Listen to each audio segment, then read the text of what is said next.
When a demonic invasion occurred on Defoe's Roman 2, the Galactic Parliament immediately declared a quadrant-wide emergency and called on every member race to contribute to force the unholy scourge back into the nether realms. But gathering such a force takes time, so a date was set and a destination chosen: Murfunian Station, some 20 light-years away from the Defoe system. Close enough to bring all the armies together, but not so close they would be surprised by a demon sortie from beyond the plant's boundaries. So governments gathered troops, material, supplies, and anything else they might need and set off to the rendezvous point. Station Commander Araxasis shifted his weight uncomfortably from foot to foot to foot.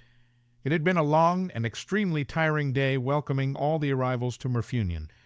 The Bessos has refused point-blank to enter after the Zucarians, who in turn had demanded they be allowed to enter to their national anthem, which cast several disparaging remarks about the Tomties. The Unpogo had to be housed well away from everyone else due to their habit of taking anything not glued down. Not to steal, but to take apart and study. Their curiosity was insatiable, but their engineering skill was not, so they often left the item in question in pieces after the initial interest had waned. But it was almost done. A schedule had been found that suited almost everyone, accommodations made and favors traded, and now with most of the troops here it was nearly over. Araxasis longed to be able to slump into his chair, a glass of cold Tracy in his tentacle, and be able to relax for a moment. The herald next to him cleared his throat, drawing him out of his reverie. Next to enter, he strained, attempting his usual flamboyant style, though a bit quieter than usual. Araxasis thought that this day was taking its toll on him, too. From the Terran Alliance, the Black Watch. Terrans, he mused, more brutish and barbarian than most other races. They should feel at home fighting the demons. He forced himself to stand tall, needing to put on a show for every guest entering today. Nothing happened. Some of the crowd that had lined the gangway began to mutter or strain their necks to see what the delay was. From the darkness up the entrance ramp came a pitched whine, followed by an incredible thumping. Araxasis' 3 hearts missed a beat. Was the station falling apart? Had the demons found us?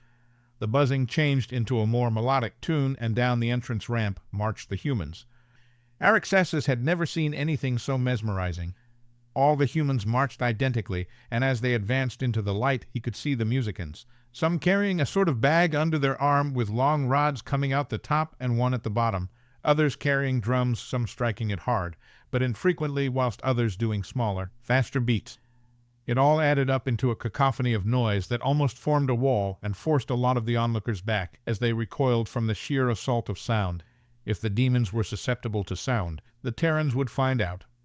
They all wore identical uniforms and their big black hats, giving them an even more frightening appearance than normal. Behind the musicians came the soldiers, carrying their weapons over their shoulders. As the first rank reached his podium, someone shouted, "Eyes left!" And as one almost the entire front row, except the person close to him, turned their head to look at him. He was stunned at this display of synchronization. Humans weren't part of a hive mind, were they?